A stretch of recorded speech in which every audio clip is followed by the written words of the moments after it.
నమస్తే. తెలంగాణ రాష్ట్రంలో కాంగ్రెస్ పార్టీ ప్రభుత్వం ఏర్పడి దాదాపు 80 రోజులకు పైనగా వస్తుంది. ఇక అన్ని కార్యక్రమాలను ముందుకు తీసుకుపోతున్నాము. ఇక 6 గ్యారంటీల విషయంలో కూడా మేము అమలు చేయడానికి సిద్ధంగానే ఉన్నామని పదే పదే రాష్ట్ర మంత్రివర్గము, ముఖ్యమంత్రి పదే పదే చెప్తున్నటువంటి మాట.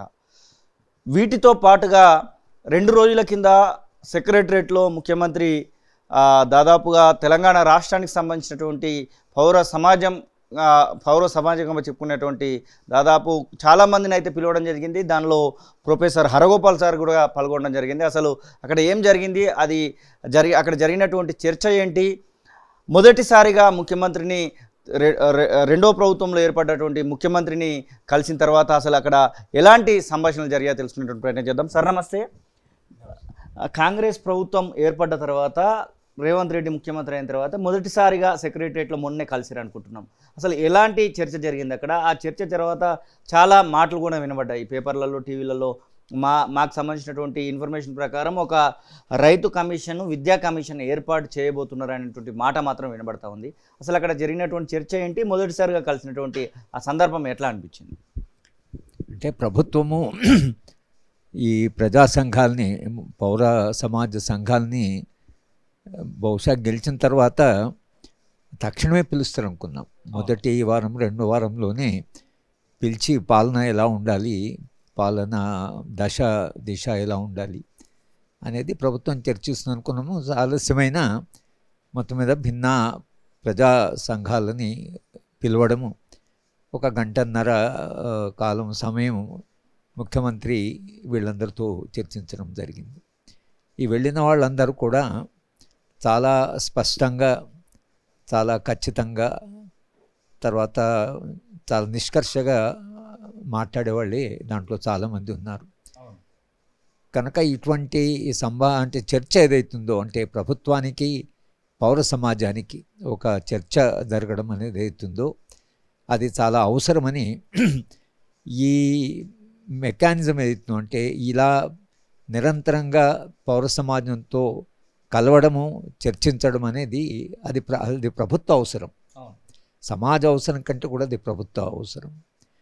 ఎందుకంటే గత 10 ఏళ్లుగా ఆ చర్చ లేకపోవడం వలన తెరాస పార్టీకి చాలా నష్టం జరిగింది. ఎందుకంటే అది ఉద్యమం నుంచి వచ్చిన పార్టీ. నిజంగా ఇలాంటి చర్చ వాళ్ళు జరిగి ఉంటే చాలా తప్పులు జరిగేవి కాదు. విధానపరంగా కూడా కొన్ని జాగ్రత్తలు చెప్పేవాళ్ళు సమాజం నుంచి వెళ్ళేవాళ్ళు. కానీ ఆ చర్చ కేంద్ర స్థాయిలో కూడా పరిస్థితి అది. వాళ్ళకుండే సంఘాలు ఏవైతున్నాయో వాళ్ళ ద్వారా వాళ్ళకి సమాచారం, కానీ వేరే వాళ్ళ అభిప్రాయాలు వినడానికి వాళ్ళు కూడా సిద్ధంగా లేరు.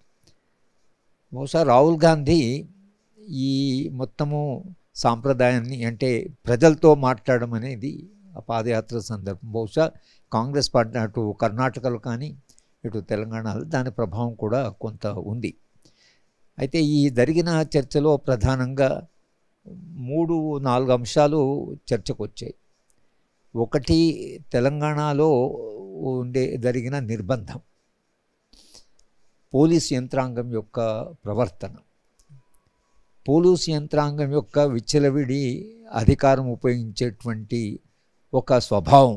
అంటే చట్టబద్ధన పాలు కాకుండా, రాజ్యాంగం కాకుండా, ఏ అసలు నియంత్రణ కూడా లేకుండా తాము ఇష్టం వచ్చినట్టుగా ప్రవర్తించవచ్చు అనేటువంటిది గత 20-30 ఏళ్ళుగా వచ్చింది. తెరాస పార్టీ ఆ మొత్తము దాన్ని మారుస్తుంది అనుకో. ఎందుకంటే తెలంగాణ ప్రజలు పోరాడిందే అసలు స్వేచ్ఛ కొరకు. కానీ అది ఆ ఒక్క విషయంలో తెరాస పార్టీ చేసిన పొరపాటు ఏదైతుందో దానికి అది ఒక మూల్యము చెల్లించుకున్నది. బహుశా దానివల్ల కూడా కాంగ్రెస్ పార్టీ మాట్లాడాలి. సరే, 3-4 అంశాల్లో ఈ నిర్బంధం ఏదైతుందో అది తెరాస పార్టీ కాలంలో కూడా కొనసాగింది. కాబట్టి ఊపా చట్టము మన రాష్ట్రంలో బహుశా దేశంలో ఎక్కడా లేని విధంగా, ఏ రాష్ట్రంలో లేని విధంగా 250 నుంచి 300 మంది దాకా 13 ఊపా కేసులు పెట్టి అందరిని ఊపా కేసుల కింద పెట్టారు. ఎప్పుడు ఎవరినైనా పట్టుకుపోవచ్చు. ఇక మీకు ఊపా చట్టము అది ఎంత దుర్మార్గమైన చట్టం అంటే, ఒకసారి మీరు ఆ చట్టం మీ మీద రుద్దారంటే ఇక మీకు రక్షణ లేదు. భీమా కోరేగాం కేసులో స్పష్టంగా 5.5 సంవత్సరాలు అవుతుంది, ఇంతవరకు ట్రయల్ లేదు, వాళ్ళంతా జైల్లో ఉన్నారు. కొందరికి మాత్రం ఆరోగ్యరీత్యా వాళ్ళు కేవలం బెయిల్ తెచ్చుకొని ఉన్నారు, కానీ ట్రయలే స్టార్ట్ కాలేదు.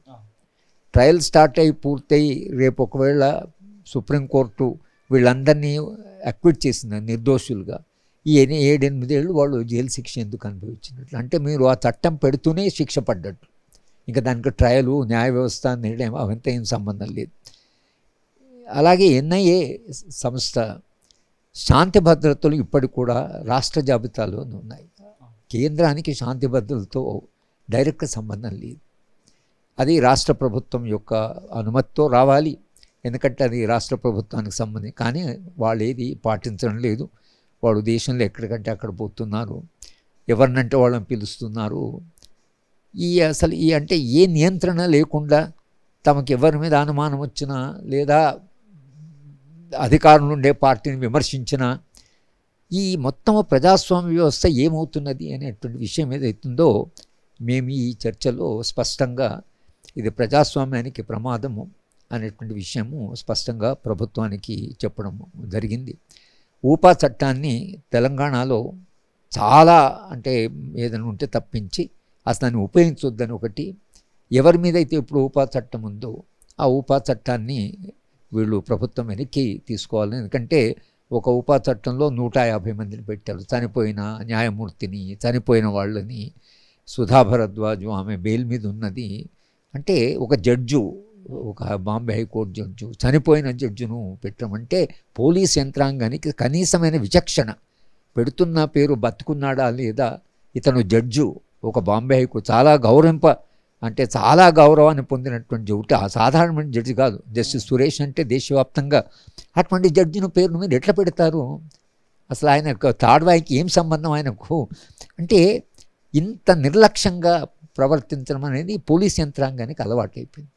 కనుక స్పష్టంగా ముఖ్యమంత్రికి చెప్పడం ఏంటంటే, మీ పోలీసు యంత్రాంగాన్ని కంప్లీట్గా వాళ్ళకు శిక్షణ ఇచ్చి వాళ్ళని రీఓరియంట్ చేసి చట్టబద్ధంగా నడుచుకునేట్లుగా, చట్టం పెట్టే ముందు 10 సార్లు ఆలోచించి దీంట్లో ఈ పెట్టొచ్చునా లేదా అని సమీక్షించి, అది ఎస్పీ స్థాయిలో కానీ ఇంకా పై స్థాయి లేకపోతే కలెక్టర్ స్థాయిలో దాన్ని సమీక్షించి చేయాలి తప్ప తాము ఇష్టం వచ్చిన వాళ్ళకి, తమకి ఇష్టం లేని వాళ్ళకి, తమ ప్రభుత్వాన్ని విమర్శించిన వాళ్ళకి, తాము అధికారంలో అంటే ఉన్న రాజకీయ పార్టీని ఒక మాట అంటే మీరు ఊపతని, ఇది ఈ పద్ధతి కాదు. పోలీస్ యంత్రాంగానికి అర్థం కావాల్సింది ఏంటంటే, వాళ్ళు నిష్పక్షపాతంగా చట్టబద్ధంగా ఏ పని చేసినా కూడా చెయ్యాలి అనేటువంటిది.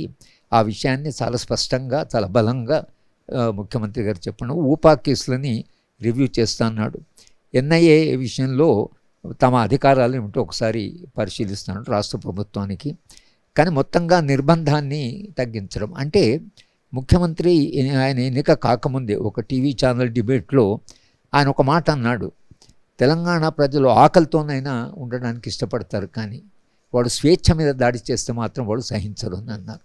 అదే ఆయనకు మేము గుర్తు చేసి, మీరు పదవికి రాకముందు అన్నారు కాబట్టి దానికే కట్టుబడి ఉండండి అనేది కూడా చాలా స్పష్టంగానే